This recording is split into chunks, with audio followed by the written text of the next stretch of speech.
do ano passado, eu tenho usado uma expressão, né, que é a internet está sob ataque. Por que ela está sob ataque? Porque a internet ela foi construída com base em uma série de subculturas, mas com forte influência do que a gente chama contracultura norte-americana, a partir dos coletivos hackers, principalmente, e pelos acadêmicos norte-americanos.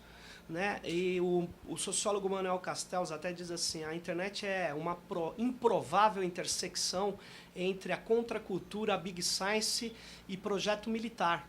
É uma coisa que logo os militares não se adequaram muito bem e ela foi tocada por pessoas que escreveram códigos e organizaram a internet para ela garantir a liberdade dos fluxos. E eu queria lembrar que até o início dos anos 90, muitos empresários importantes da área de tecnologia da informação diziam que a internet era algo que não iria vingar. Você veja o próprio Bill Gates, ele perguntava no início dos anos 90, olha, quem vai aceitar passar informações numa rede que não tem dono? Então, eles não sabiam o que estava acontecendo. O fato é que quando a rede se amplia e recobre o planeta, o que acontece? Todas as atividades de intermediação foram afetadas. O que são atividades de intermediação? São aqueles processos, aquelas empresas, a indústria cultural principalmente, que estava na relação entre o artista e o seu público. Então, a própria imprensa foi afetada, que define o que é notícia, que fato é, que não é.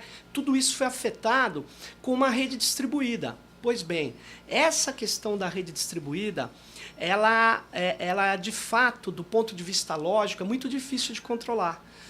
Então, várias leis não pegam, são feitas, mas não pegam.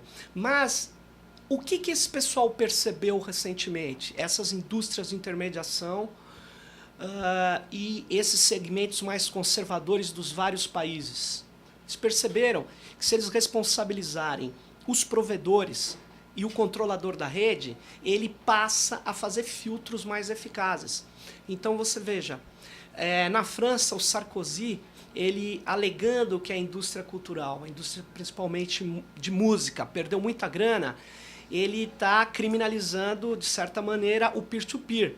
Né? Não é nem criminalizando, ele tá dizendo que desconecta quem fazer download de músicas protegidas pelo copyright. Agora repare, como é que ele sabe que eu estou numa rede peer-to-peer trocando arquivos que são protegidos por copyright? Ele não sabe. Então os provedores vão ter que violar a privacidade para saber se minha música é Creative Commons ou não. Então, na verdade, está existindo na rede uma contradição. Nunca foi tão fácil compartilhar conhecimento, bens intangíveis e arquivos, e ao mesmo tempo nunca se tentou tanto bloquear o compartilhamento. Então, veja, quando eu tinha um vinil, botava naquele aparelho 3 em 1, gravava a minha fitinha, gravava 2 músicas de um vinil, 3 músicas do outro, tal, trocava com os amigos, levava para festinha, ninguém estava nem aí se isso era pirataria ou não. Aliás, o que se faz na rede é isso, e isso virou um mega problema, exatamente porque para a indústria de intermediação. Aí, leis começaram a ser boladas em vários cantos do mundo, né? E no Brasil, existia uma lei de um deputado que não é nem mais deputado, o Luiz Piauí Lino, que era uma lei de crimes na internet, mas que ela era muito melhor do que as mudanças que foram feitas no ano 2000 e tal. Chega em 2003, o senador Azeredo reúne uma série de projetos de lei num único substitutivo, cujo objetivo básico é atender uma agenda clara da indústria de copyright, criminalizando práticas cotidianas na internet e também dos segmentos mais duros, eu diria, que tem saudades dos tempos onde não era possível qualquer cidadão falar. Porque hoje na rede eu não tenho mais dificuldade de falar, eu tenho dificuldade de ser ouvido. É o completamente contrário. Então, assim, eu ponho lá meu blog pode não ter ninguém que acesse, mas e se tiver? Quer dizer, antes eu não tinha como falar, vou ocupar um canal da Rede Globo e vou falar. Não existe isso. Na internet, você cria conteúdos, tecnologias e novos formatos.